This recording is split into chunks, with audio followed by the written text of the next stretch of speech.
What's up, everybody? My name is Shane Kohler, and this is the Conscious Love Show.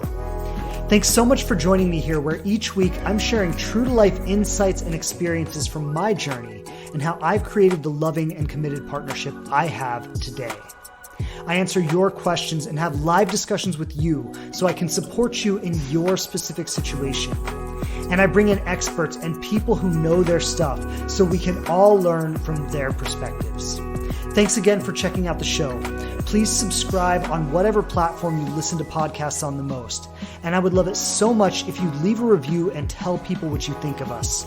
Don't forget to follow us on Instagram at The Living Relationship to connect more closely. And I'm grateful to be supporting you on your journey to love. Okay, so hello again, everyone, and welcome back to the Conscious Love Show podcast.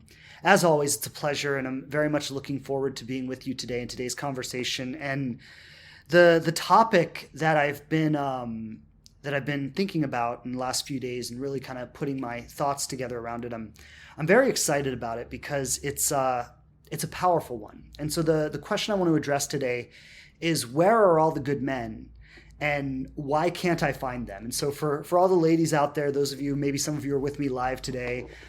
Some of you will definitely be hearing this on the show, but really ask yourself that question, like, where are all the good men and why can't I find them? And I see the comments, and I was just looking through, some of the posts that have recently gone up this week. And I was just reading through some of the things that are being said, and, things like, men need to grow a pair, and, there's no excuse for this kind of behavior. And just I want to say that I understand where it comes from, and I'm not even judging. Like, I get it, and I get how painful the relationships between men and women can be. And I also get that historically,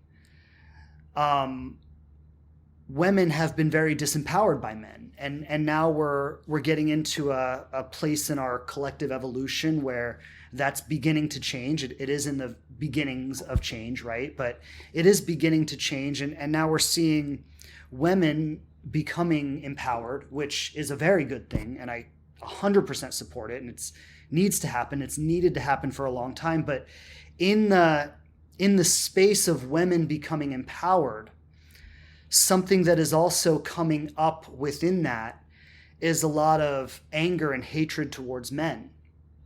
And again, I understand it. I get it. I see why it's there. I can't even say it's wrong or that it doesn't have a place.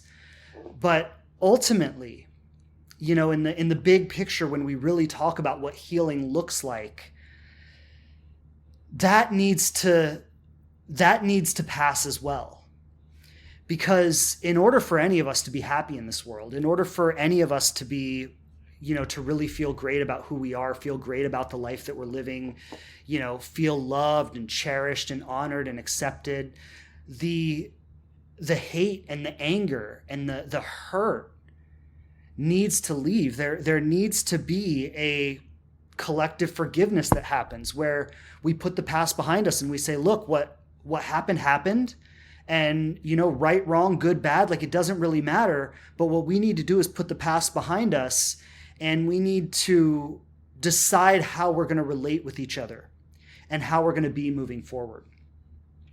And so what does any of that have to do with today's conversation, right? Some of you might be wondering, okay, like, I'm not connecting the dots here. Well, this is what it has to do with today's conversation. When we talk about where are all the good men and why can't you find them?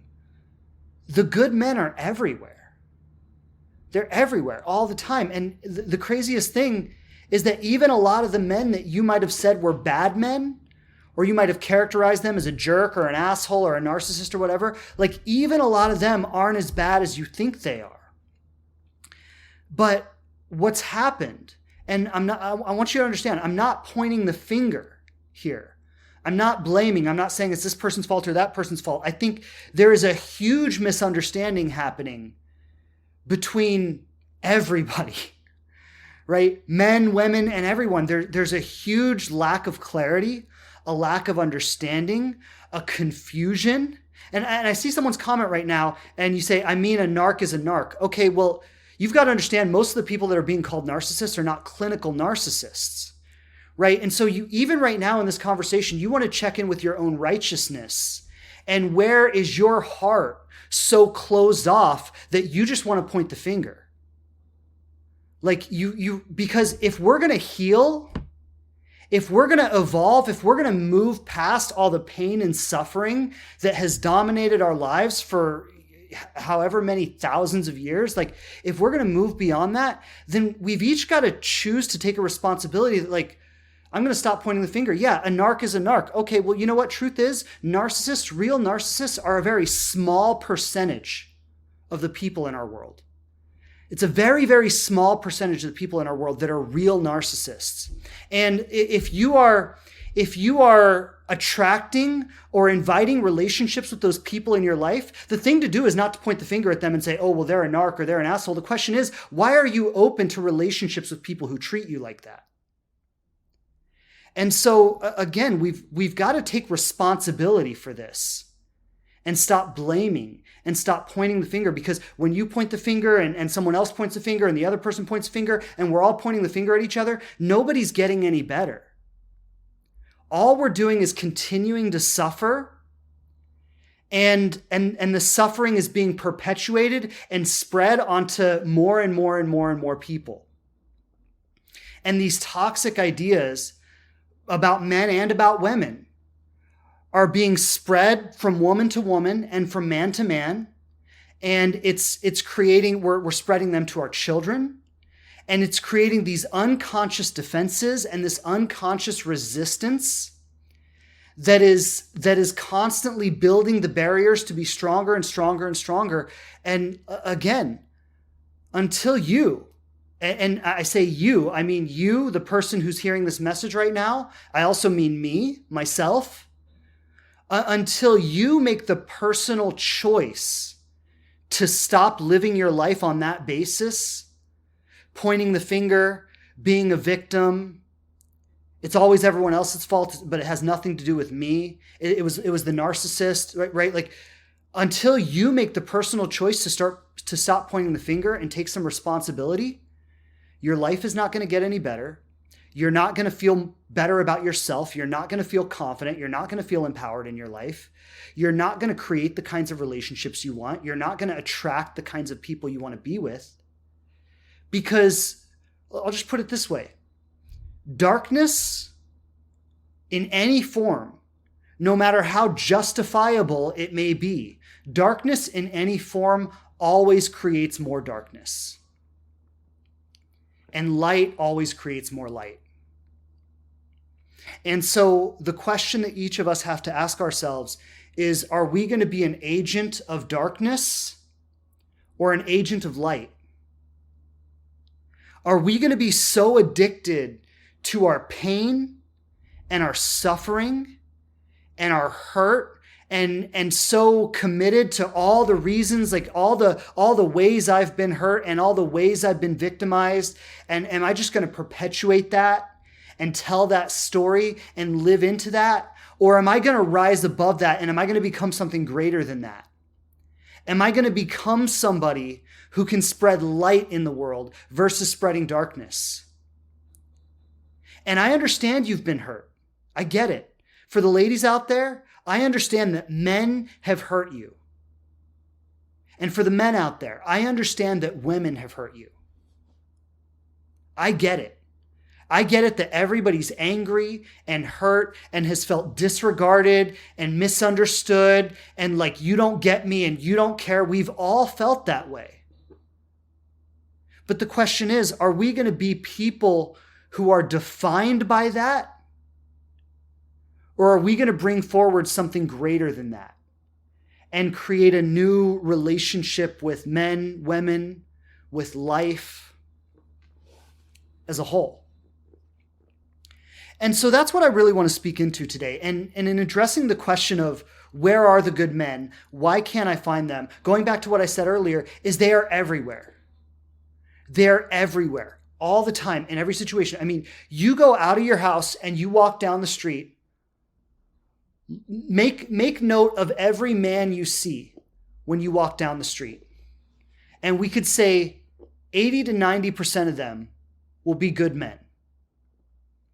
Men who are not trying to hurt anybody.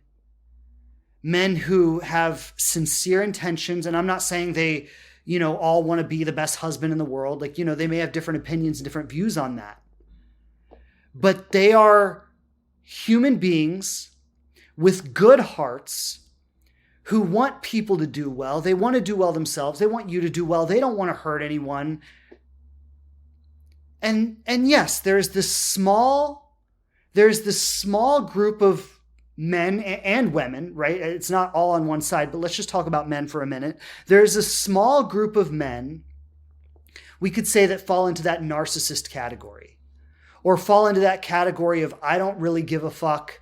I don't care who I hurt. I don't care how my actions impact other people. I'm just here to take what I want as much as I can for as long as I can and get the most for me. And I don't give a fuck what happens to anyone else. Yes, there is a section, a small subset of men in the world that live on that basis. But men as a whole are not defined by that. And so this is the question I want to pose for all the ladies out there. And this might be a challenging question to ask yourself. But if you feel like there are no good men out there, if you feel like all the men are toxic, or they don't care, or they don't want a real relationship, or they don't give a fuck about your feelings, and they just hurt you and disregard you, and if that's how you feel about men, then I would challenge you to question yourself. How did you arrive at that place? How did you arrive at that place of feeling that that's what men are? Because I don't think you would really disagree with me if you really sat down and asked yourself the question consciously. Are all men bad? Like the answer would be an obvious no, right? Like if you look at maybe your father or your grandfather, and I understand that like some of you had really toxic fathers, so maybe your father's not the best example, but some of you would look at your father and you would go, my father is a good man, right? Or brothers, if you have brothers. Again, some of you may have had toxic brothers, so it might not apply to everyone. But a lot of you look at your brothers and you say, my brothers are good men. Or if you've had male friends throughout your life, and you could say, well, they're good men, right? Or if you have friends who are married or in healthy relationships, and you say, my friend is married to a good man, right? Or if you look at the guy at the grocery store who helps you take your groceries to your car, and it's like, well, he seems like a good man, right? Or you look at the different men you see on social media, like people like myself or other, coaches and teachers, and you can objectively recognize like these are some good men in the world, right? Or, I could go on and on and on and on, right? The good men are everywhere. They're all over the place. And if you really look and you really pay attention, you'll see that. You'll recognize that men are not bad. Men are not evil. Men are not out to get you or out to hurt you. They're just who they are. And what I want to say is that even a lot of those good men that you might see in the world, your father, your brothers, your friends, the guy who helps you take your groceries to your car at the grocery store, right? Like even the quote good men in the world, if you were to look behind the curtain and look into the most intimate aspects of their lives, you would find toxic elements. And I'm not just saying that about men, by the way. The same is true for women, right? All the good women in the world, all the sincere, kind-hearted, loving, generous women in the world, if you pull back the curtain and you look at what's going on behind the curtain, you look at the things that they don't share with the world, you look at yourself, and I'm talking about myself too, right? Then you will see that there are toxic elements in yourself, in myself, in all of us. Now I see the comment here. You say, it seems to me that all they want is sex, at least online. And thank you so much for bringing that into the space today, because I'm going to talk about that. And that is, I would say that is one of the most fundamental misunderstandings that creates a block between men and women being able to get along well, is that point you just brought up right now. That all they want is sex, at least online. So I am going to address that today, and thank you for bringing it up. But what I wanted to say there was that, if you look at any human being, man or woman, and you pull back the curtain and you look at the intimate elements of their lives, you will see that there are toxic elements in all of us. There are aspects of ourselves that are wounded from childhood, from adolescence, from earlier times in our lives, that are still unresolved, that still have not been healed, that have not been integrated, that have not been brought to a point of, again, health or integration or completion.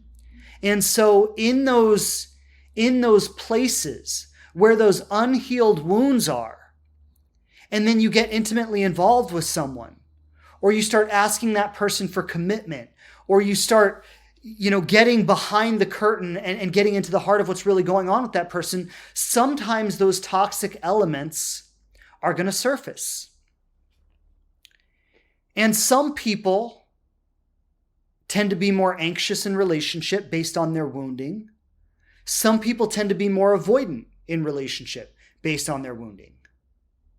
The anxious people say, love me, love me, love me, pay attention to me, care for me, be attentive to me, want me, desire me, call me, text me.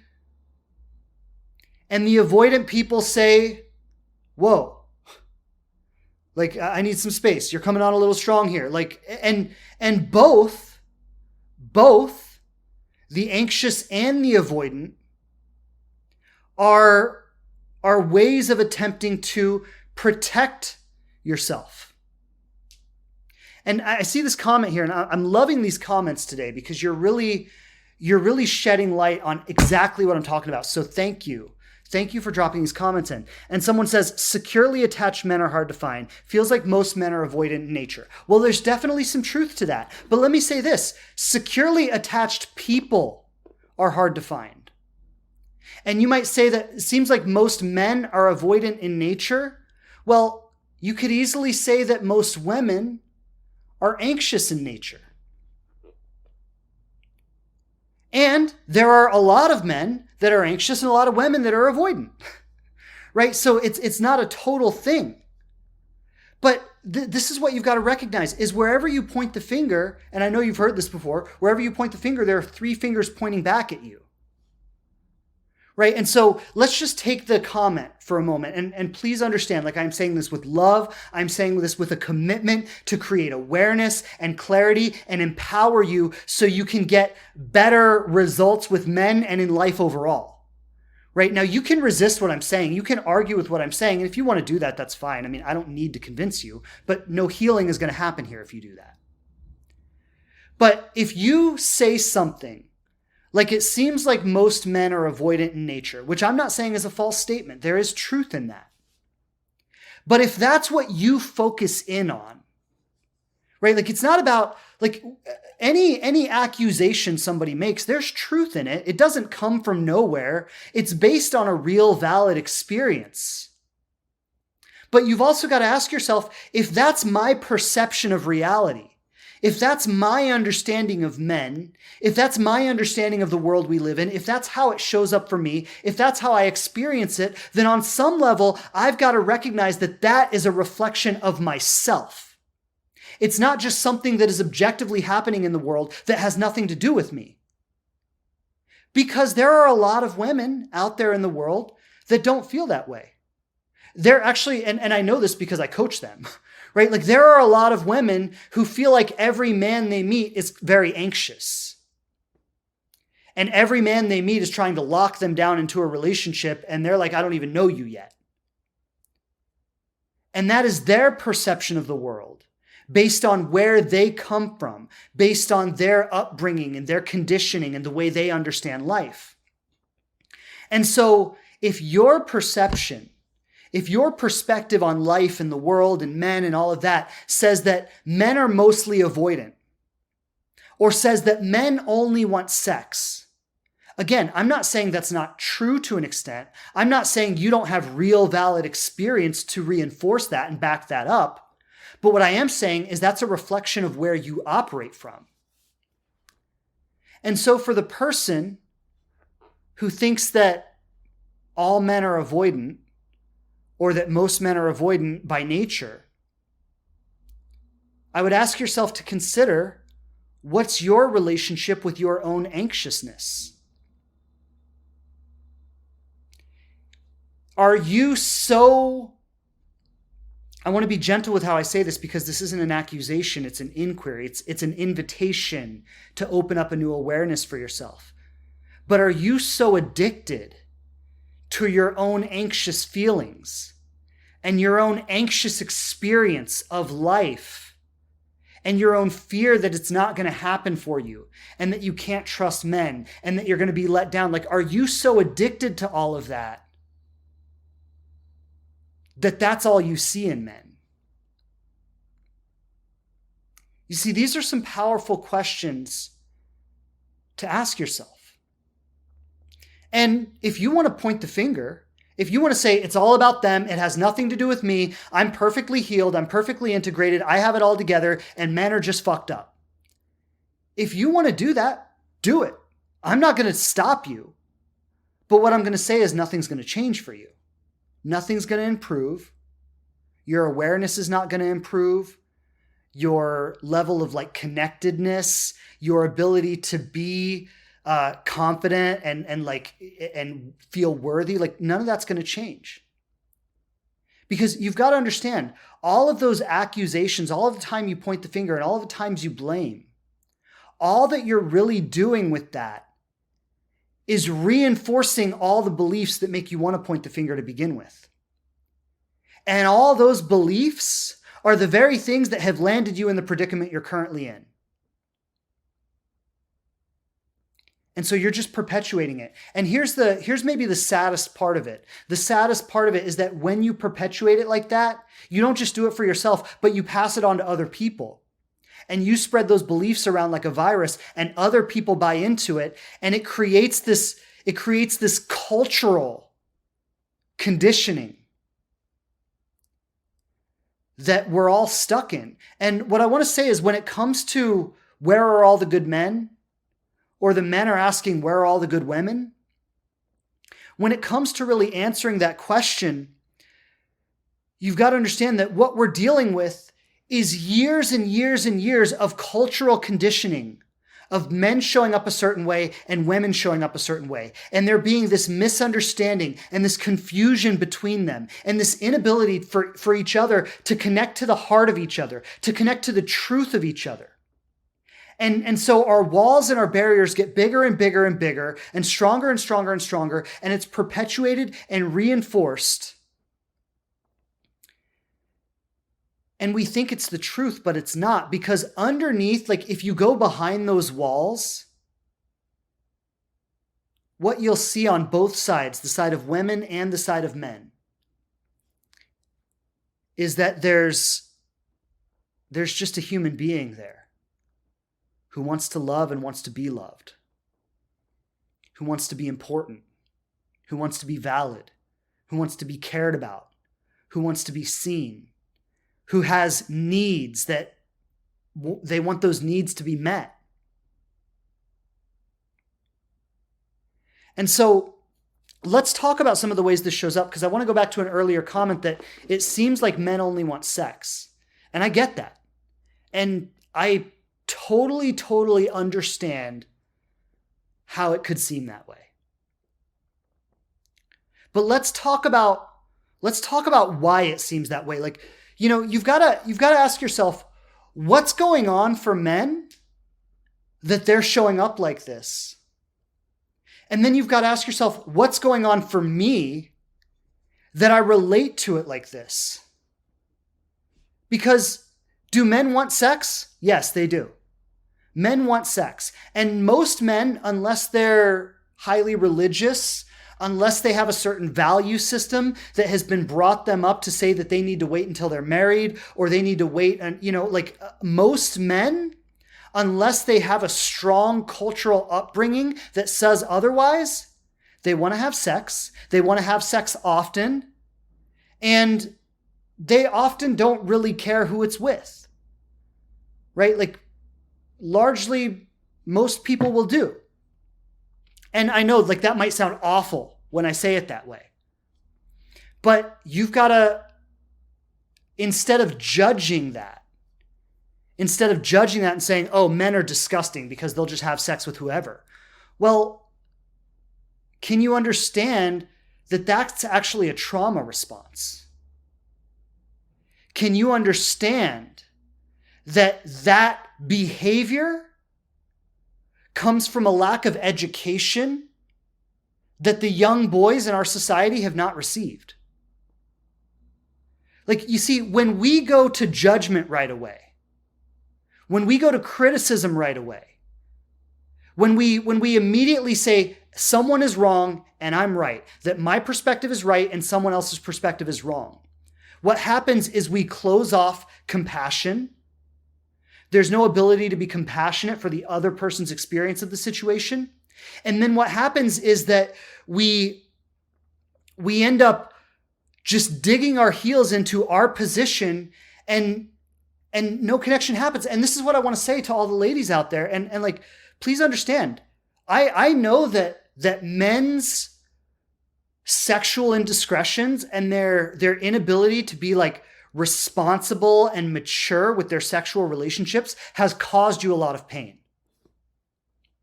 I understand that. And I have a lot of compassion for that. Like I understand what women have gone through in this regard. And I have an incredible amount of compassion for that. And I don't think it's okay.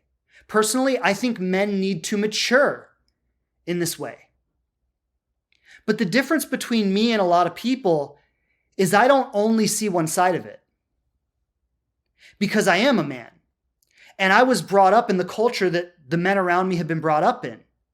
And I know the impressions that were impressed upon me around sex, around relationships with women. You see, I know as a young boy, when I was in my teenage years, and I was exploring my sexuality, and I was exploring my first, adult-ish relationships with women. I know that as I was exploring that, the older men around me, my father and my uncles and his friends, were delivering very, very toxic ideas about that. And I became a product of those toxic ideas. Why? Because that's what I was taught, that how I was supposed to be a man. And I was taught that that's what it means to be a man. And so I understand that being taught those things and acting out in those things hurts women. And I have learned that, and I have matured beyond that, and I have developed a greater awareness, but I also have compassion for the men who didn't. Because maybe they didn't have the perspective that I was given. Maybe they didn't have the kinds of mentors that I was given. Maybe they didn't have the opportunity to meet the kinds of amazing women that I've had the opportunity to meet. And so the message that I'm really getting across here is we need to withhold our tendency to judge and be willing to be curious. Be willing to meet the opposite sex in a spirit of compassion and a willingness to understand. So if you're on dating apps, for example, and you're feeling like men only want sex, right? Or they bring up sex right away, or they say that, or they're just looking for a hookup or whatever, right? First, can you recognize that that's a trauma response? Can you see underneath that you're not really dealing with a grown man? Now, he might be a grown man in some respects. He might own a home. He might have a big job. He might, in some respects of his life, he might be a grown man. But underneath that, can you see that when he starts talking to you and he immediately brings the conversation to sex, can you see that there's a wounded little boy in there? There's a wounded little boy in there that is saying, please have sex with me. Please be sexually attracted to me. Please want me in that way. Because you wanting me in that way is going to make me feel like I'm enough of a man. Is going to make me feel worthy as a man. Is going to make me feel desirable as a man. Now, I know like a lot of women right now, as I say this, are going to immediately say, well, that's no excuse. And can you understand that I'm not saying that it's an excuse? I'm saying, can you understand where he's coming from and why he's showing up that way? Not to excuse his behavior, but to open up a space in yourself where you can be more loving than you were before. Where your heart can be a little bit bigger than it was before. Now, that is the time, so let's just keep going with it. If you start talking to a man, you're barely getting to know him, and he immediately brings the conversation to sex, that is your place to create a boundary. Like, and this is the thing. I remember I had a client once, and by the way, I just want to share, this client is now happily married. She met a man in Paris. He moved her to Paris, married her. They're having their second child right now. It might have been born. Last I heard, she was pregnant with it. Right? So, like, I just want to give you context for where she was when we started and where she is now. But this was a woman who had a lot of resistance and resentment towards men. She didn't trust men. So she would get intensely triggered anytime a man would try to be sexual with her. And this is what I said to her.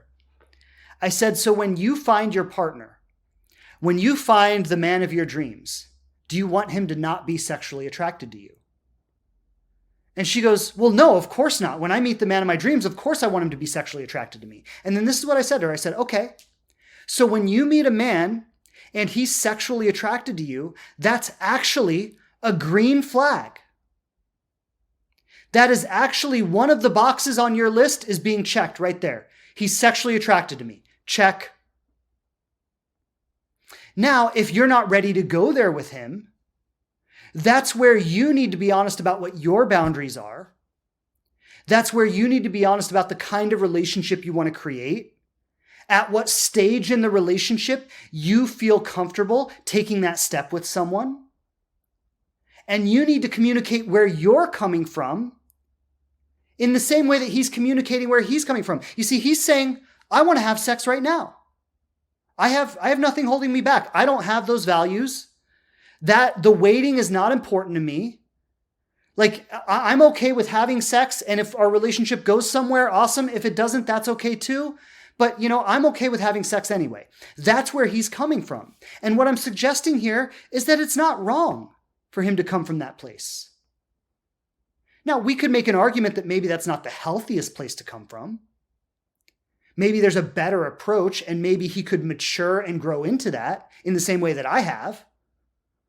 But it's not wrong for him to feel that way. It's not wrong for him to desire that. He's just being honest with you about what he wants. And when he's honest with you about what he wants, that's your opportunity to be honest with him about what you want. So he says, I want to have sex right now. I just met you. Waiting isn't important to me. I want to go for it right now. And that's where you say, okay, I totally respect that, but I'm not ready for that. I feel like I need to get to know you first.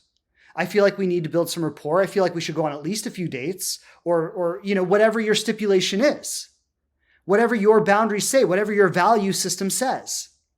And then so he communicates what's important to him, what he wants. You communicate what's important to you, what you want. And now the two of you engage and see if there's a way to compromise and work this out.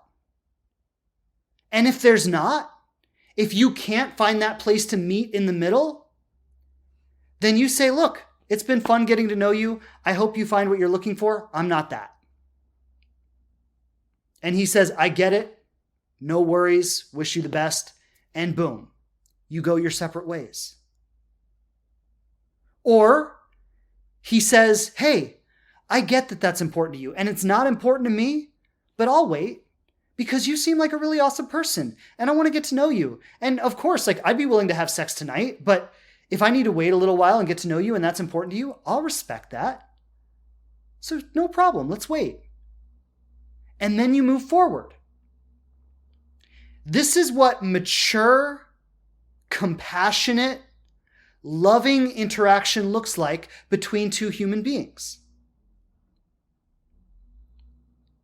Respecting each other's desires, respecting each other's needs, the willingness to understand where the other person is coming from, and at the same time, the willingness to respect myself and not diminish my needs or what I want just to give the other person what they want because I'm afraid they're going to leave. And I'm going to say this, and this might be confrontive for some of you, but I know this because I coach women through this stuff all the time. I have 20 some odd women in my program right now that I meet with weekly. I have a mastermind group where I talk to 5 women every other week. I have private clients. I live in this conversation. And so I know these things happen. And a lot of women out there will meet a man they like, and they will be so afraid of losing him that they compromise their values and their truth in order to keep him around. And then they feel disrespected and taken advantage of. And rather than acknowledge that I lowered my standards and my value in order to keep him, they blame him. And they say he was a jerk who never cared about what I wanted. And a lot of times what will happen is a woman will find herself in that situation with a man, and she'll compromise and compromise and compromise to try to keep him and keep him and keep him. And every time she compromises, he loses a little more respect for her because he can feel it. Even if he doesn't consciously know what's happening, he can feel those compromises. He can feel her lowering her value. And so with every compromise she makes, he loses a little more respect for her. And then eventually the respect has gotten so low that he's not attracted to her anymore. And so he ends it. And from her perspective, she thinks that he just used and abused her the whole time until he was done with her and then he dropped her. And in his mind, he's going, I really like this woman. I really wanted this to go somewhere. But the more I got to know her, the more I felt like this unworthiness from her and this lack of self-respect and this unwillingness to hold her boundaries. And it got to the point where I wasn't attracted to her anymore. And so we have two completely different perspectives on the same situation. And what I want to say is that if both people could understand the other person's perspective, instead of being isolated in their islands, full of resentment and resistance, that they actually might be able to have a successful relationship.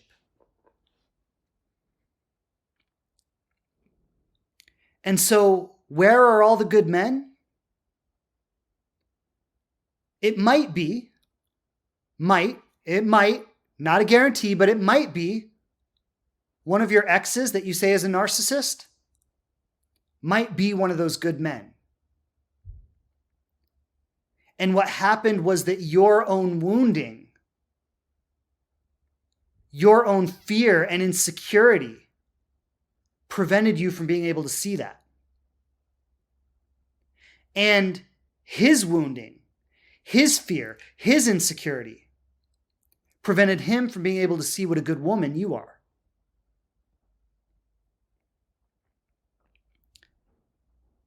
I hope you're getting the message here is that the good men are everywhere. And for the women out there, or excuse me, for the men out there, the good women are everywhere. But as long as we are operating from our pain, as long as we are operating from our past and our fears and our insecurity and this need to protect ourselves, we're not able to see them.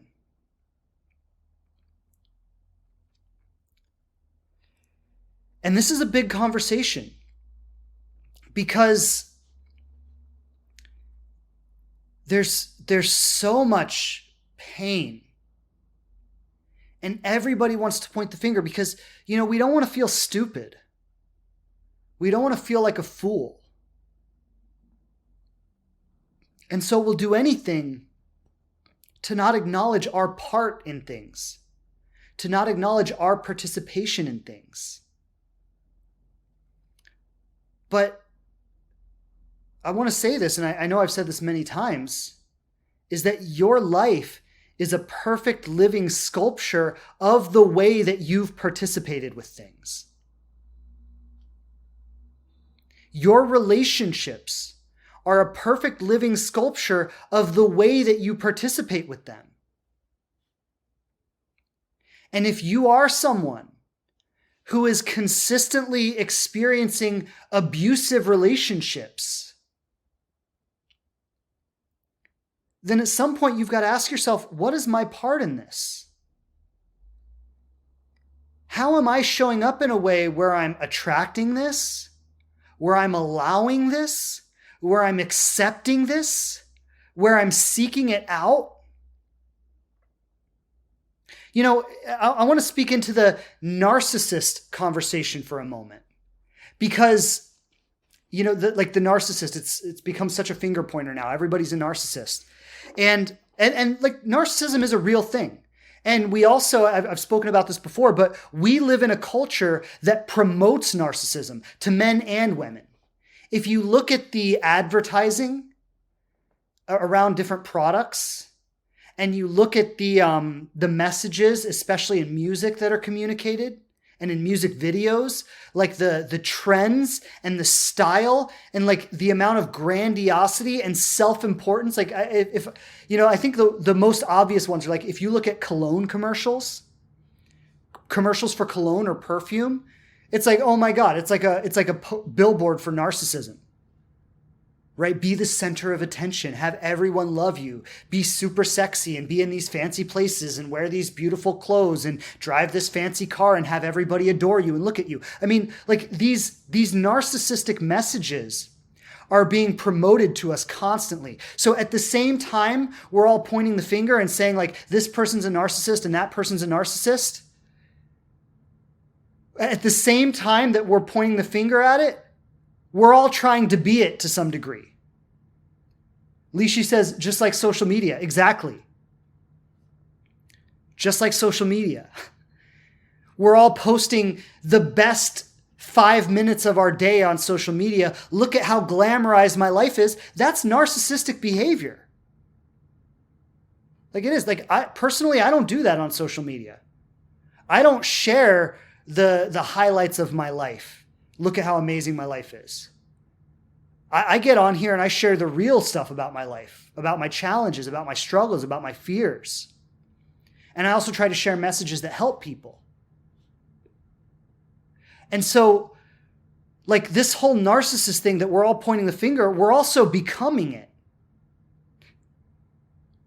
It's a crazy thing to think about. But what I was going to say is that, when we talk about all these narcissist men out there who are just using and abusing women and disregarding them, like, how did they become that way? We've got to ask ourselves that. How did these men become that way?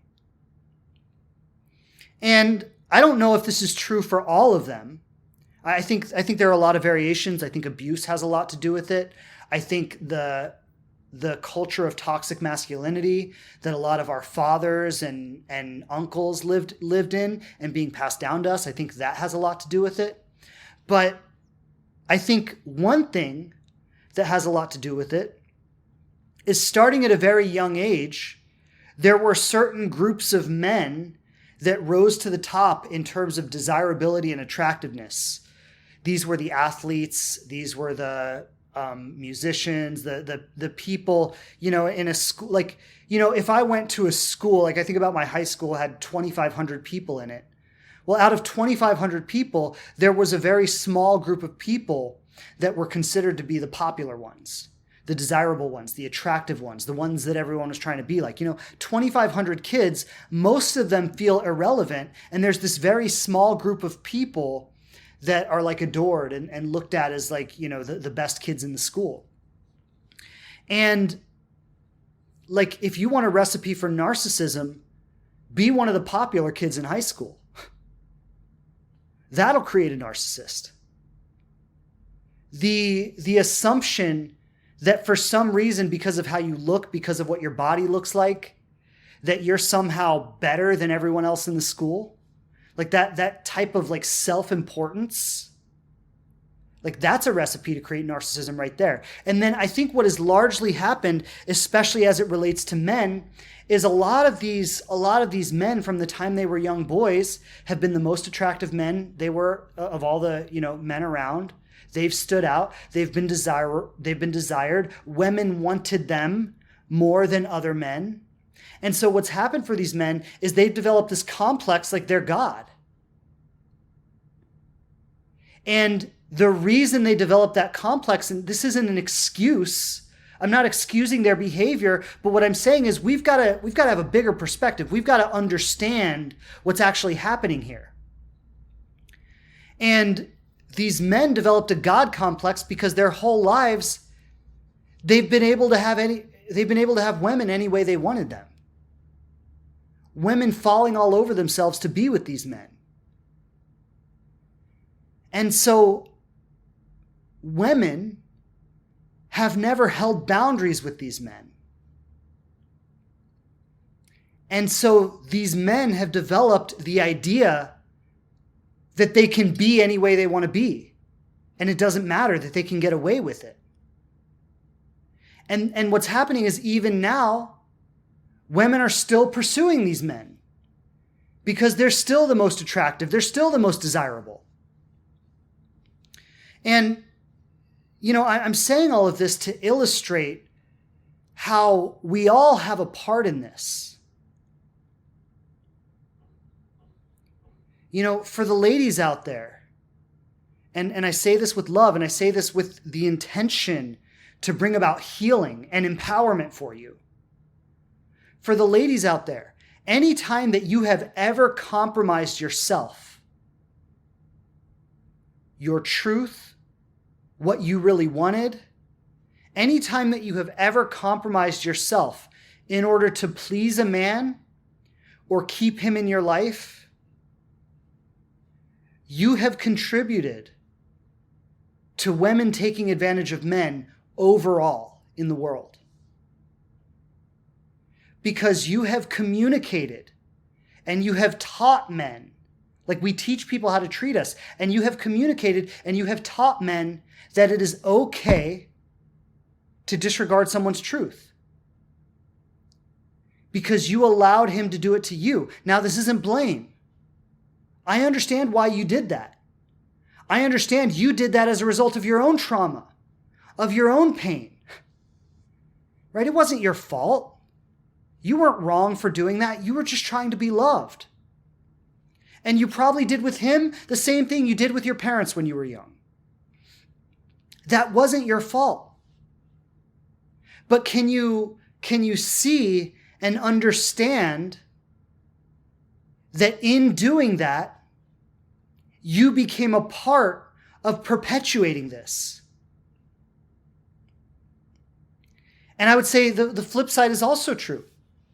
For all the ladies out there, anytime you've maintained a standard and held a boundary with a man and said, no, that's not okay with me.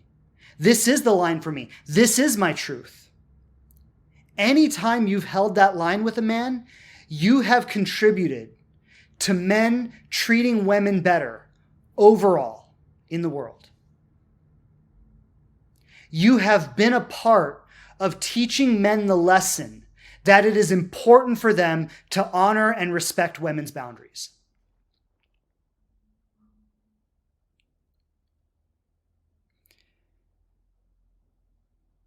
And one other thing that I think is very important to bring into this conversation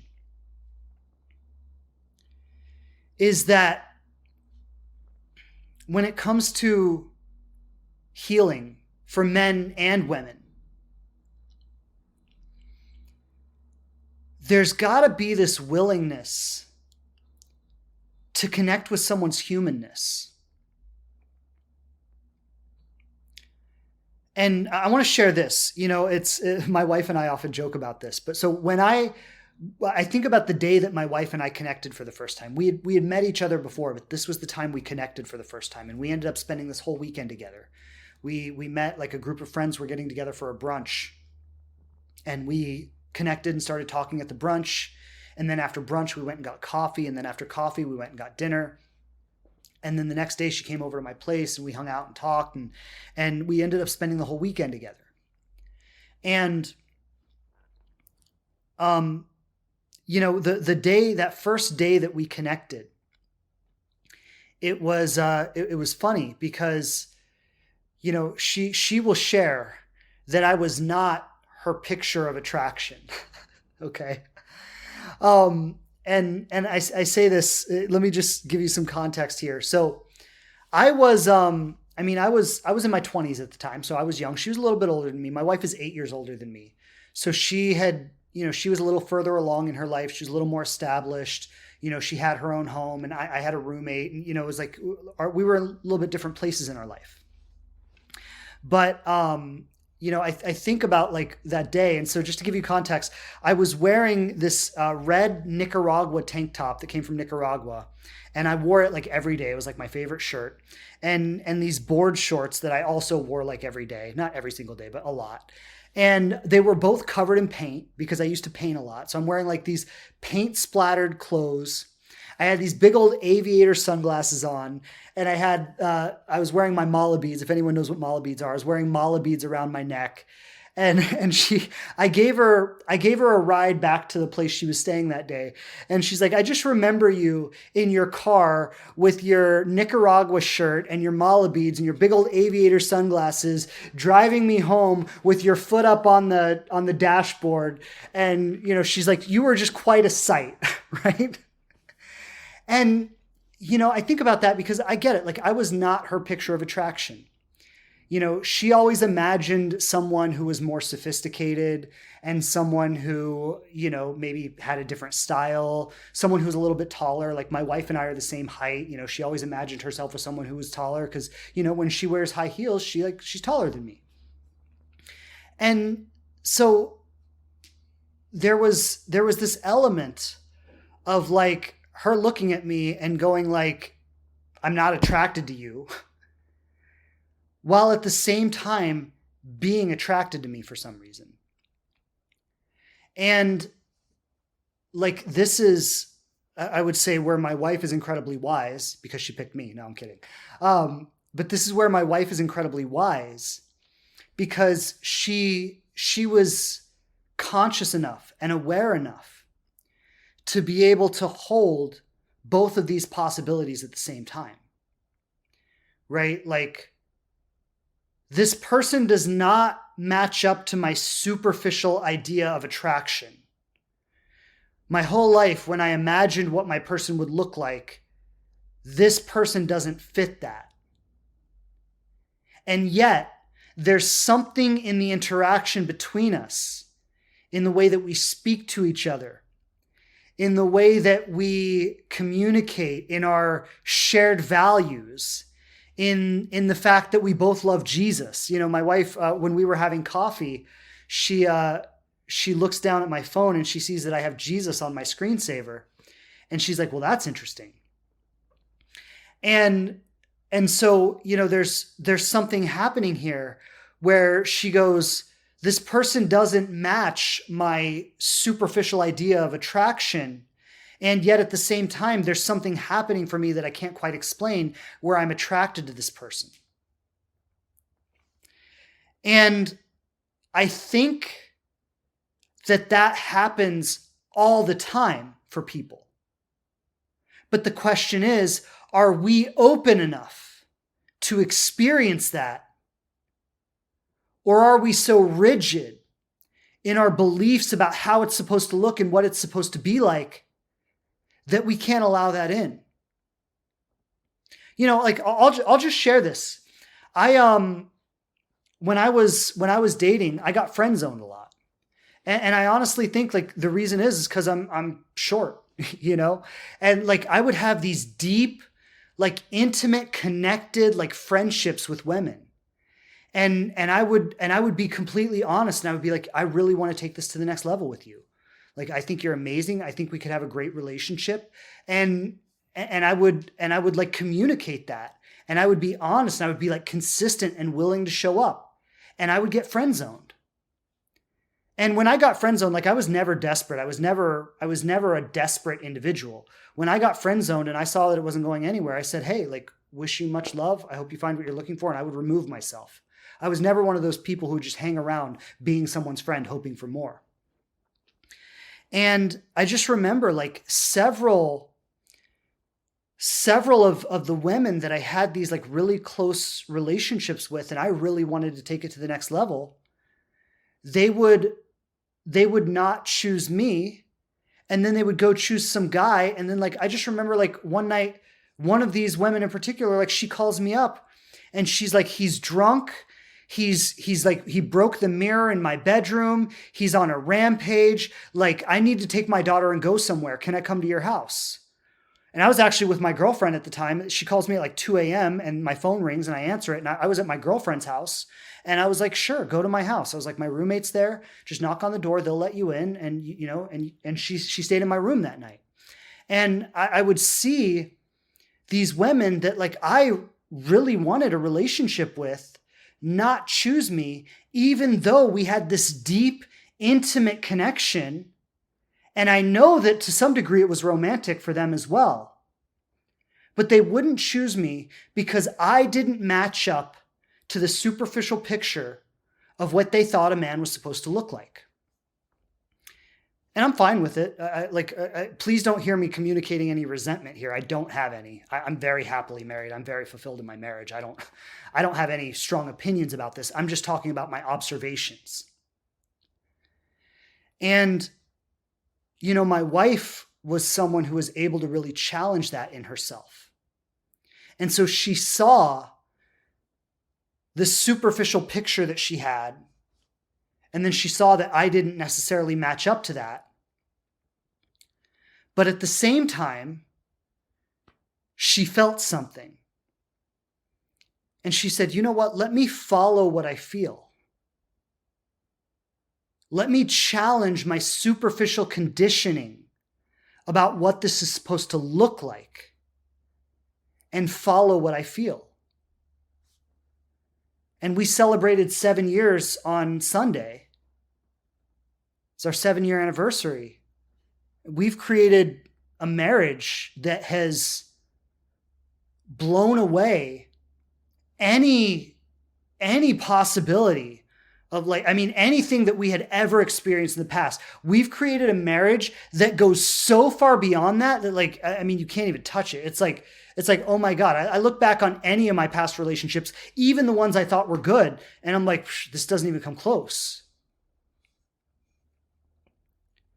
And so I say this to say that one of the reasons that it's so challenging to find a, quote, good man out there is because you're not open enough. You're not open enough to maybe explore relationships with men that don't match this image, this superficial image that you've created in your mind. And what you've got to realize is you didn't even really create that image. That image didn't come from like a conscious, heartfelt, spiritually guided process of searching your own soul. That image came from a conditioning that you received, maybe based on the impressions you got when you were a child, when you went into middle school and high school. It's like What do I have to do to be popular? What do I have to do to be accepted? What kind of person do I have to be with so that everyone's going to admire me? Right? And then all of that translates into our adult life. And the same is true for men as well. Like this isn't just women. Like men do this men are very much about like, oh, I need to have this perfect model of a woman who does all this stuff and is a lady in the streets and a freak in the bed and has this perfect body type and behaves all these certain ways. Like men do it too. Women and men do it to each other, but that's the problem, right? That's the problem. Is we've got to stop looking for this perfect ideal of a human, and we've got to start feeling into our soul about what do I really need in a relationship? What are the qualities that I really need in a partner that are going to have that person love me and care for me truly, and that I'm going to be able to trust and love this person? So I see this question here. Is it possible to build a relationship with a great guy, but there is not attraction? No, there needs to be attraction. Like my wife, when I share this, my wife was attracted to me and I was attracted to her. But what I'm saying is we didn't match this superficial conditioning of how we thought it was supposed to look. So there needs to be attraction, but this is the difference, because you could be attracted to a lot more people than you are attracted to. And you say, Shane, how do I know this? How do I know this? Because I've been working with people around their healing for over a decade now.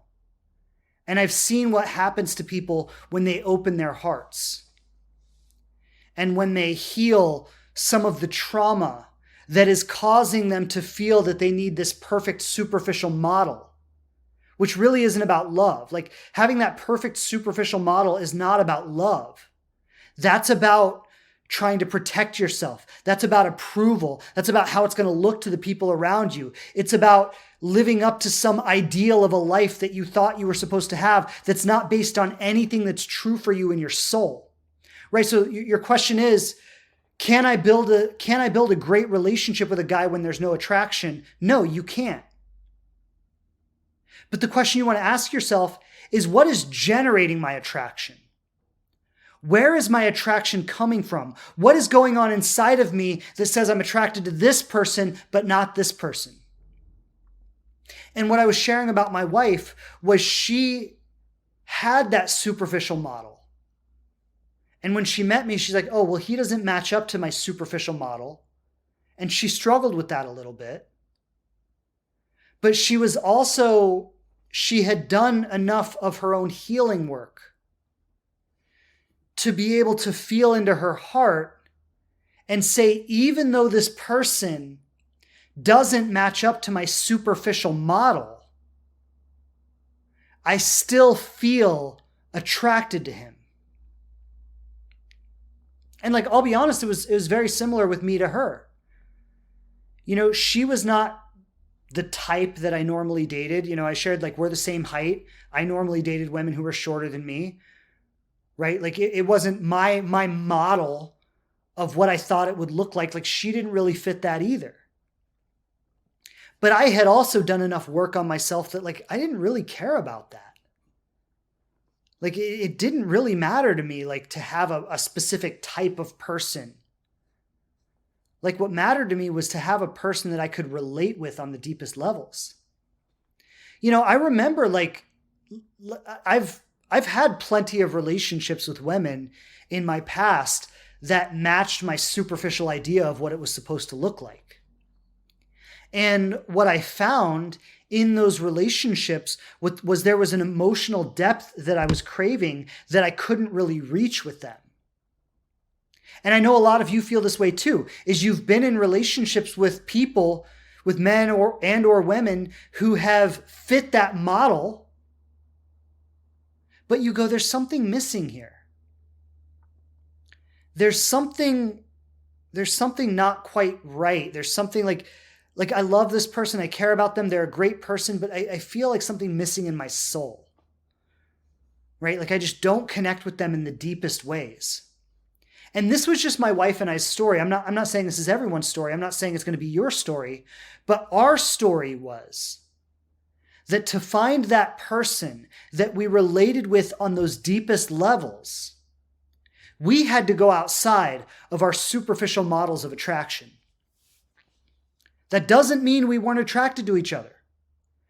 And like, I want to be very clear about that. Like the attraction from the beginning was intense.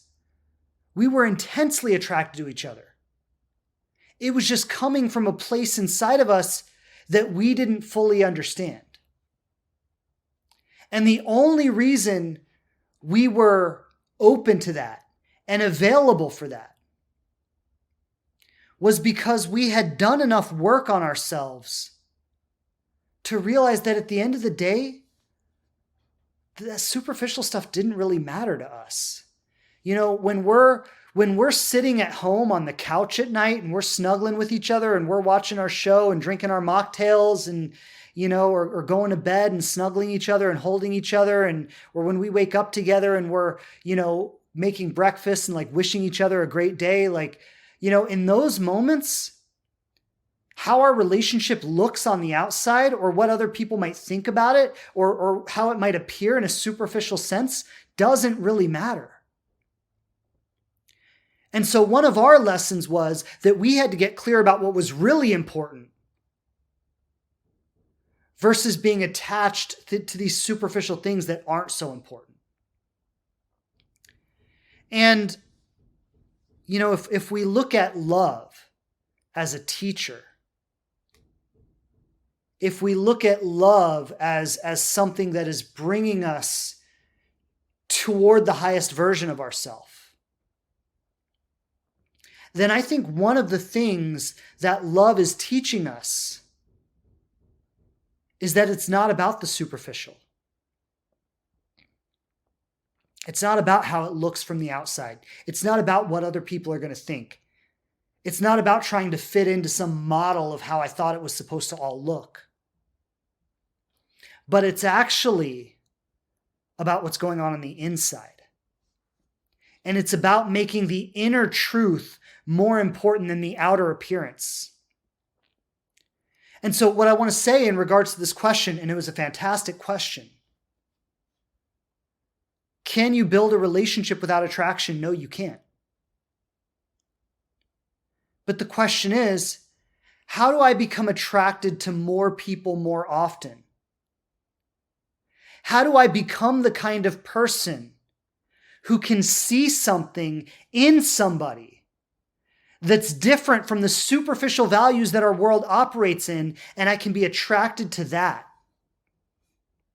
How do I open up my heart enough that I am more attracted to other people's heart than their appearance? And when you start to live your life on that basis, the whole attraction thing will have you'll have a very different relationship with it. And, you know, what I've found is like, I could be attracted to most people these days. Like there are people that I just couldn't be attracted to at all. Like there are those people out there. But what I found for myself is I could be attracted to most people. Like anytime I sit down and have a conversation, I'm like, there are amazing qualities about this person. There are wildly attractive characteristics about every single person I meet for the most part. There are some people that are just really shut down and really closed off and really, you know, they're not my people at all. And I don't relate with them at all. But so once you get to that place where it's like, I could be attracted to lots of people, I could be attracted to most people, then the attraction conversation isn't such a big deal anymore. And then it becomes about, I'm just trying to find someone that I really relate with in the deepest ways.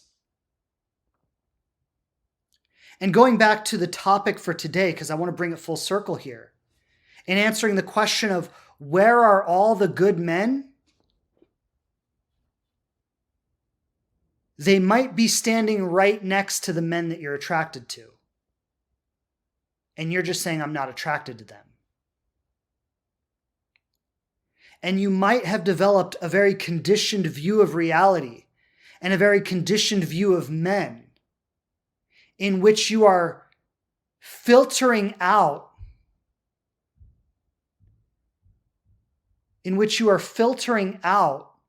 the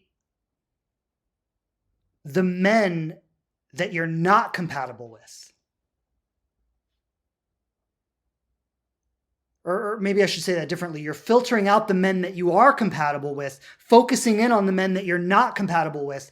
And that is a conditioned training that has been happening throughout your life.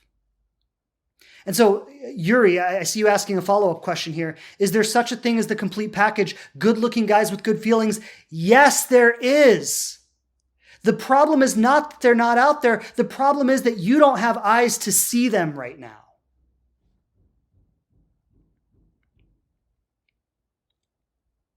Like, this is, you've got to understand, you're creating the world in your own mind.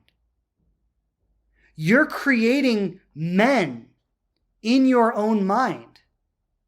Even when you say, are there good-looking guys out there with good feelings? You're the one who says what looks good and what doesn't. There's not an objective truth that some men are good-looking and some men are not good-looking. That's something you've invented in your mind based on your past conditioning.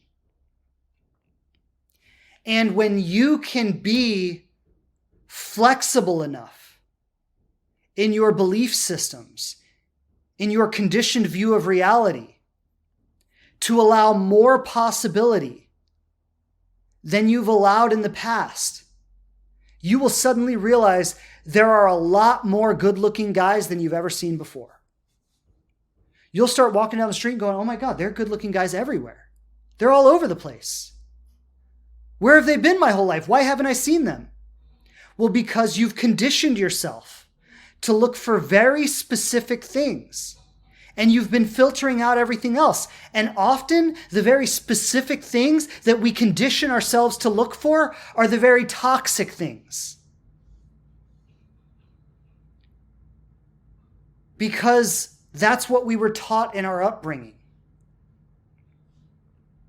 You know, when you think back to like middle school and high school, and you think of all the guys that all the girls were into, like, were they the most kind-hearted, genuine, warm, accepting, understanding, compassionate guys in school? Probably not. A lot of times they were the jocks. They were the bullies. They were the guys who made fun of the other guys. And so, like, you've got to understand when you say, why can't I find the full package? It's because you're not open to the full package. And this is a tough thing to really let in. I wouldn't be saying this if I hadn't worked with women for the last decade, unraveling these kinds of conversations and seeing them suddenly realize what they've been doing their whole lives and going like, oh my God, I finally see it. And by the way, and I want to be clear about this, it's not just women doing it. Men are doing it too. And when I coach men, I coach them on the exact same thing. Because finding love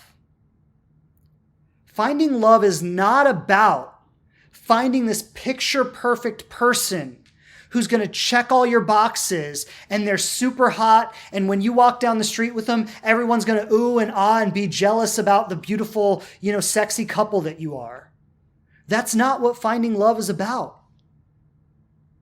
Finding love, I don't even like calling it that, but just for the sake of conversation, let's go with it. Finding love, finding that person is about opening your heart so that it's large enough to be receptive to the person who is right for you. And I'm going to say, when you meet that person, no matter who they are, there are going to be aspects of them that fit in with that superficial idea. And you go, ooh, yeah, that feels really good. I really like that. And then there are going to be aspects of them that don't fit in with it. And you're going to say, ooh, I don't like that so much. And you're going to have to reconcile that within yourself. You're going to have to find a place in yourself that's large enough to accept the humanness of that person, that they are not a perfect sculpture of your ideal relationship, that they're just a person. They're just a human. And some of the aspects of them may fit into your superficial box, and some of the aspects may not.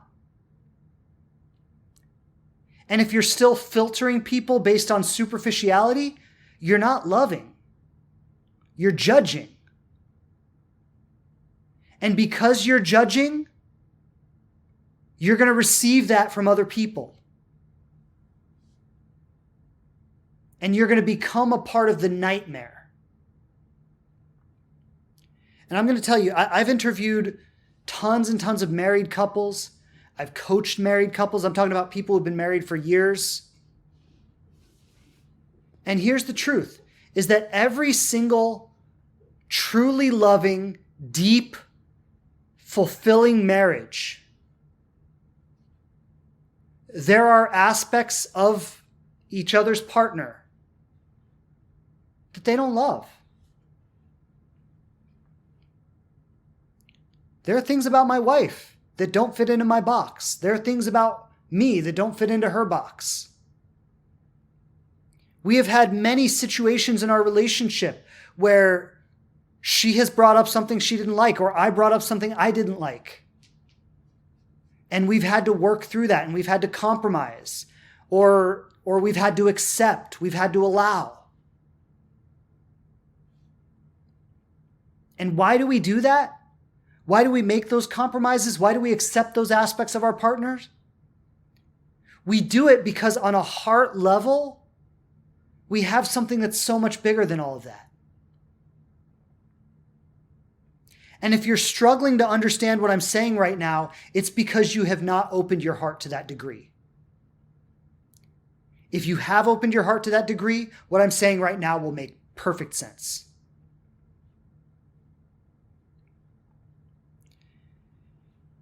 You know, this is going to be the last thing I say, and I'll have time for maybe one or two questions. So if anybody, if you have a question you'd like me to speak into today, go ahead, drop it into the chat. I'm going to get to them in just a moment.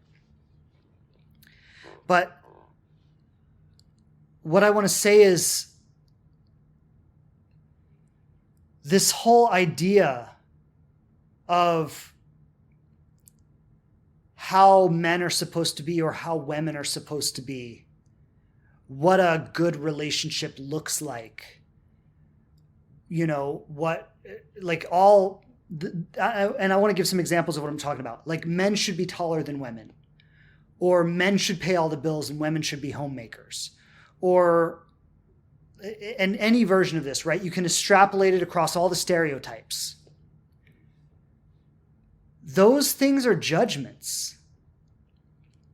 And when you get intimately involved with a person, you may find that you embody, that your relationship embodies some of those judgments. And you may find that your relationship does not embody others of those judgments. And you are going to have a very unique situation that is only yours. Like your relationship is not supposed to look like anyone else's relationship. Your relationship is not supposed to be this model of superficiality that like people want to see on Instagram. That's not love. Your relationship is going to be a very unique creation that is only yours. And most of it will be something that people never even know. It'll be something that happens behind closed doors in the intimacy of your life together that people never even see or never even know about. and all these ideas that are fed to us about how men are supposed to be and how women are supposed to be, and you need to look for a man that's like this or like that or the other thing, like a lot of it is bullshit. I'm not saying there's not any truth in any of it, but when it comes down to it, the only thing you really need is someone who is going to love you unconditionally, someone who's going to show up for you day in and day out, someone who's going to work hard for your relationship and the life that you're building together. That's really all you need. Everything else can be compromised. And what I want you to recognize is that you have probably already passed up people in your life that you could have had that with multiple times.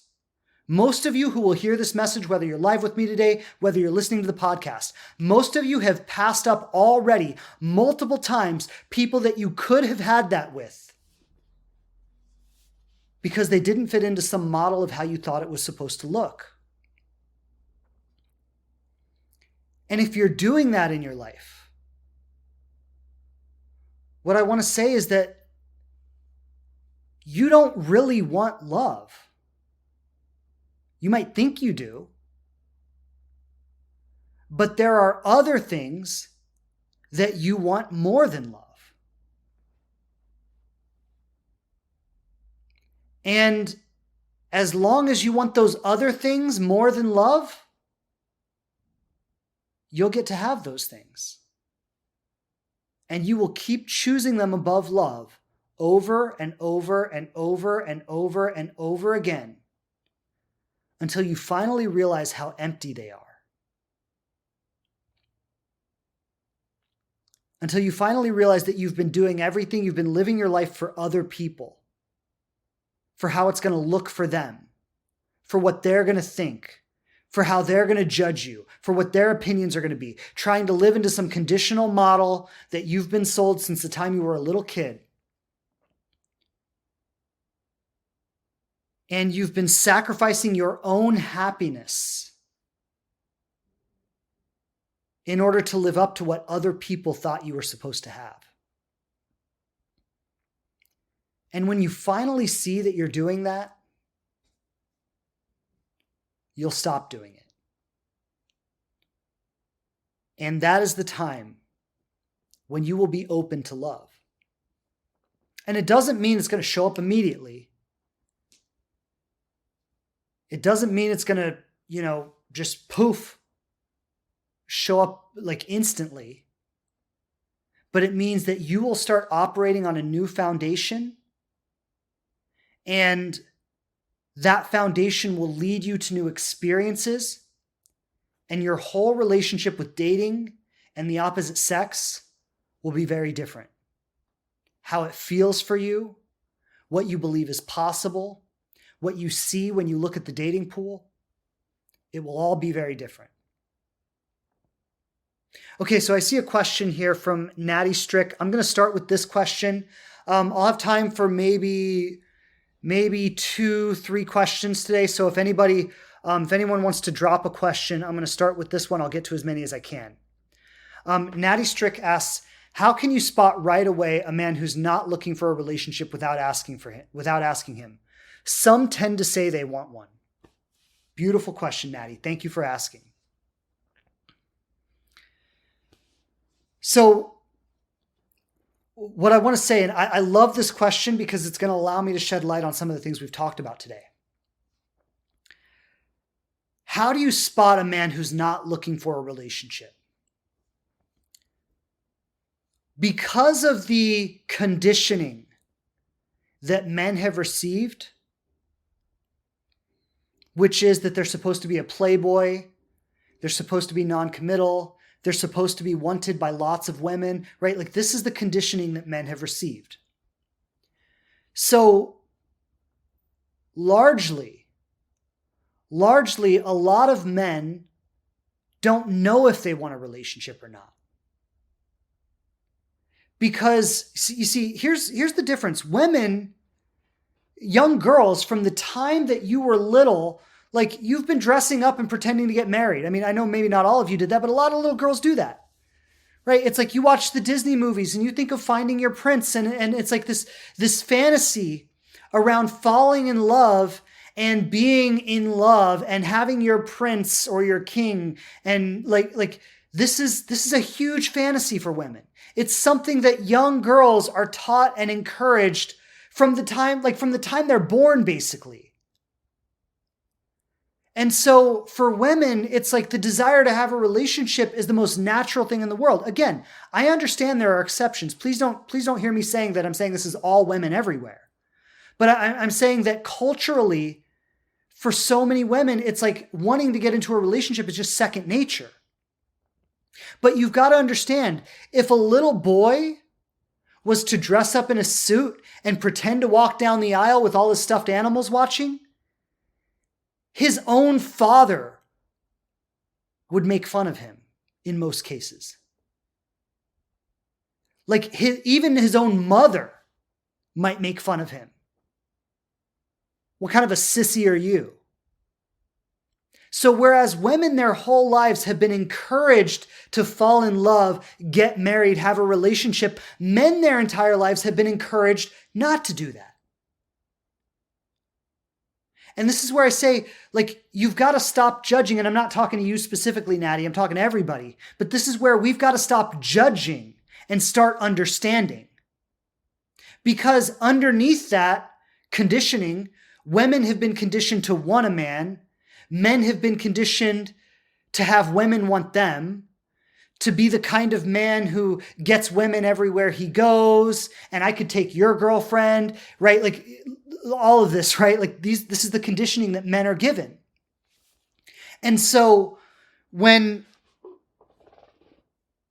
underneath a woman's conditioning to get into a relationship and a man's conditioning to be this ultra independent playboy who can have all the women he wants, underneath that, there is a sincere, heartfelt desire to love and to be loved.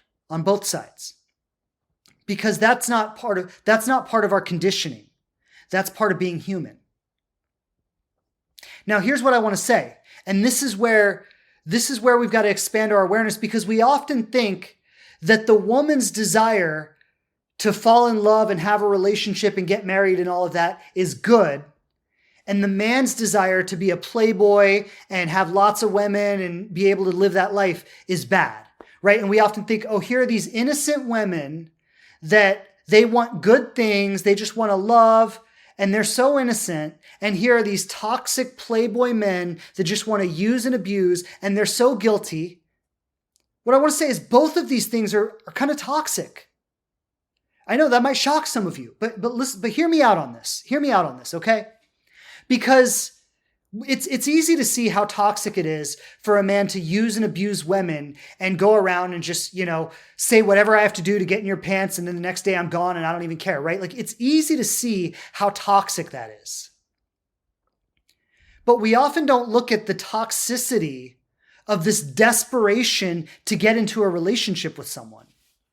And so when we end up in the dating world, there's this element of like, men having this ultra independent conditioning, women having this ultra codependent conditioning, and then them meeting each other. And it's like they can't get along because their conditioning is so different. But neither one of these is really workable. His way is not workable. Her way is not workable. And let me just say it, because I know some of you are out there going, well, not all women are like that. I get it. So let's swap it. Let's say the woman is ultra independent and the man is codependent. It's the same thing. It's still not workable, right? They're still just butting heads with each other. And so underneath this codependent and ultra independent conditioning, there's something deeper. There's a heartfelt desire to love and be loved. And that is there for every human being. Now, there are people whose conditioning is so strong and their healing is so underdeveloped that they don't really, they're just not really available for love. And that's true for a lot of people. And so it's not really a question of who wants a relationship and who doesn't. It's a question of who is available for love and who is not. And so you might have a man who, when you're getting to know him, you ask him, do you want a relationship? And he says, I don't really know. Because he's confused. Because on one level, yeah, he wants to love and be loved. He wants to, he wants to have someone to come home to. He wants to have someone who cares about him. He wants to have someone in his life that he can call on a bad day and he can talk to, and that she'll be there for them. Like, men do want those things. They really, really do. I promise you, men want those things. And yet they have this conditioning that says, I'm not supposed to want those things. It's not manly to want those things. And so when you meet a man, he's going like, I kind of want a relationship. I don't really know, like if it was the right person, maybe, but he needs to grow into it. He needs to come to terms with it. The woman, on the other hand, is there going, I'm ready for a relationship. Are you ready or not? You need to let me know because I don't waste my time. And now what you're doing is you're pigeonholing him. And he's going, well, if you need an answer right this second, like, I guess no. Right? Like, because he's just like, I don't feel like I'm ready. And so the way to be with a man, and I see a question here. So what do you do in a case like that? Well, that's what I'm going to say now. The way to be with a man in that instance is to be honest about what you want.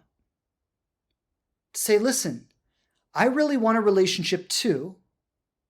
Like, whoever the more codependent person is here, and I'm using that word to contrast with the ultra independence. So whether it's the man or the woman, because it could be either one, often it's the woman, but it could be either one. So whoever the codependent person is there, you need to slow yourself down a little bit. And whoever the ultra independent person is, you need to open yourself up to being a little more available. And then what'll happen is the two of you will meet in the middle.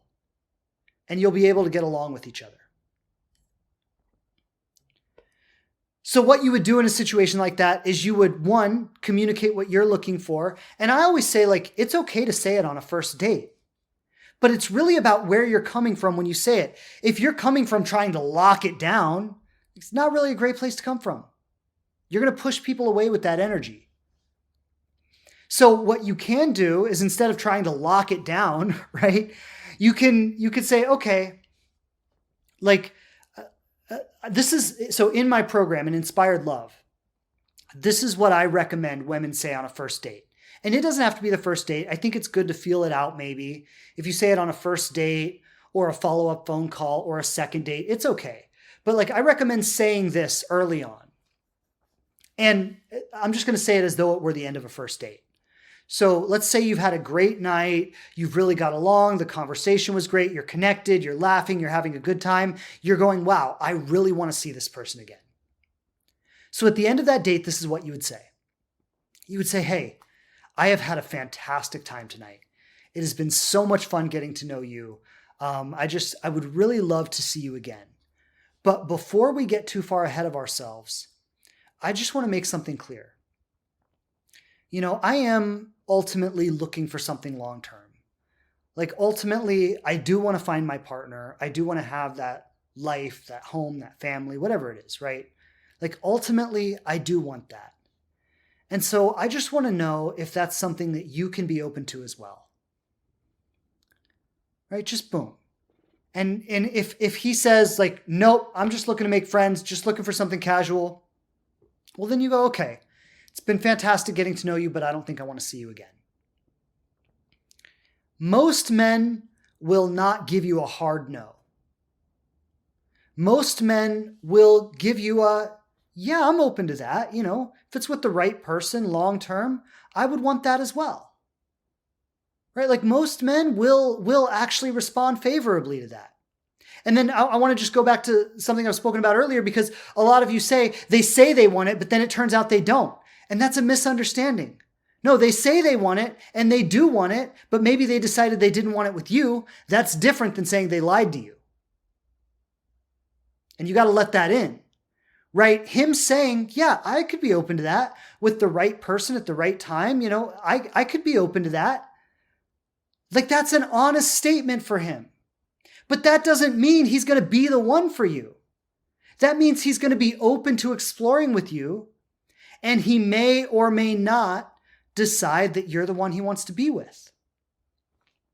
And what I would recommend for all the ladies out there is that you should actually be the same way, right? So yeah, long term, I'm looking for that. I'm open to it, but I'm not sold on you right now. Just because we had one good date doesn't mean I'm ready to commit with you. And this is where I say this desire to get right into a relationship right away is just as toxic as having no desire for a relationship. Right? Like, this is where you've got to slow yourself down. And you've got to be like, okay, I like you.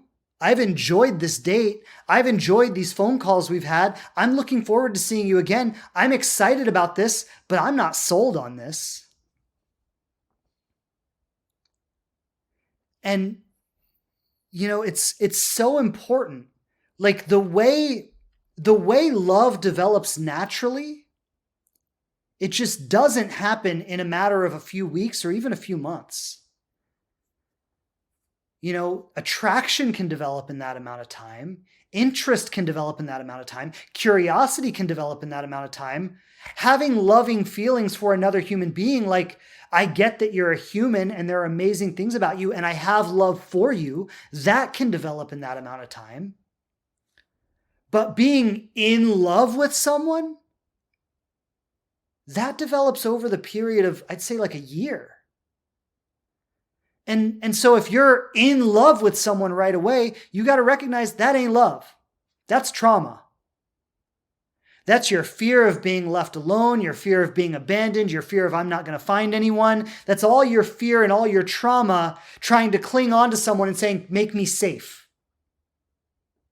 Promise me you'll never leave and that I can trust you and that I'll never have to be alone again. That ain't love.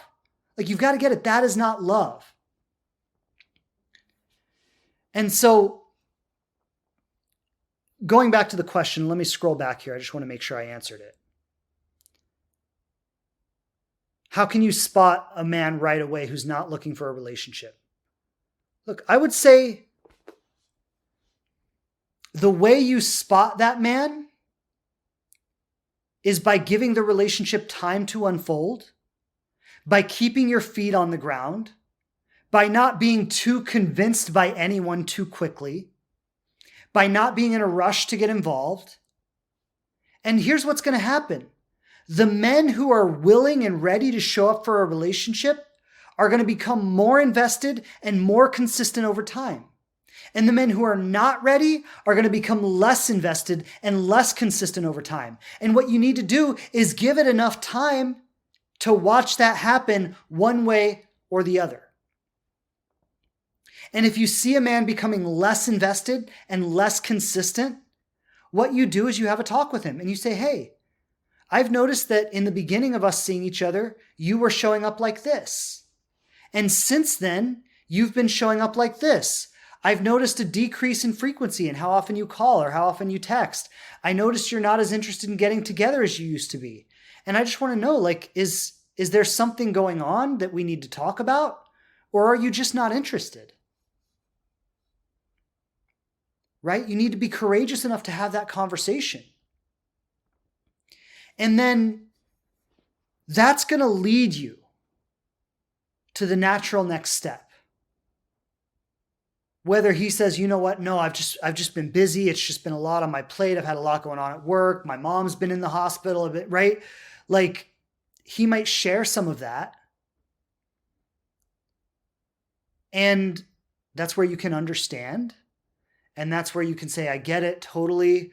But look, if we're going to continue seeing each other, if we're going to continue talking, I would like to be able to see each other at least maybe once a week or twice a week. I'd like to be able to talk maybe daily or every couple of days, right? Do you think that's something that would work? And he'll either say yes or no. And he'll either follow through on it, right? If he says yes, he'll either follow through on it or he won't.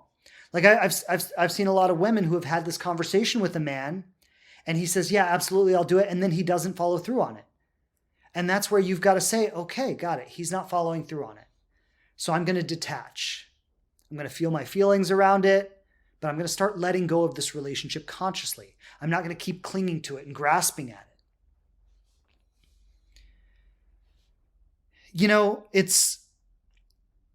I want to bring it full circle, and I'm going to close out with this. I saw a few more questions come in, but it's about time for me to wrap up here. But thank you for the questions, and please keep coming back and asking them, and I do my best to get to as many as I can each week. But the message I really want to get across today is this, that we've got to elevate the conversation from there being something wrong with men or being something wrong with women. We've got to elevate the conversation beyond that. We've got to understand that we all have trauma. We all have pain. We're all looking for a way to heal that or have that get better or feel better about that. And we all have different conditioning. Growing up as a man in this world is very, very different than growing up as a woman in this world. And not only are there biological, hormonal, evolutionary differences, like certain drives that just are driving the bus for us on a level of nature. There's that, which is vastly different between men and women. I didn't really get into that today, but that's there. And then there's the conditional element of our upbringing and the impressions we've received throughout our life. And so there are vast differences in the way men perceive the world and women perceive the world. And because of these vast differences in perception, there is an incredible amount of misunderstanding. And all of the hate and the resentment that we feel between men and women, all the hate and the resentment that men and women have against each other, is the result of misunderstanding. Because at the end of the day, I think we really love each other. At the end of the day, I think we really want a lot of the same things. But we have very different perspectives on how to get there, or on what they even mean to us. And that's where we have to be able to reconcile our differences in the meantime, as we get to know each other, as we explore. But being able to reconcile those differences requires a high level of maturity and a large degree of having an open heart and the willingness to have love be the most important thing, and to engage in each interaction with love. So that's the message for today. It's really been a pleasure being with all of you. Thank you so much, those of you who tuned in with me today. It's always great being here with you, and I'm sending so much love to all of you. Those of you who had questions, thank you for your questions. I always appreciate the questions. And sending so much love. I know, and I always end with this, is that I know that navigating these waters is one of the most difficult things we do in life. It is one of the most confusing and complex and challenging things we do in life. And that's why I'm here. That's why I do this, right? Is to help create that awareness that we can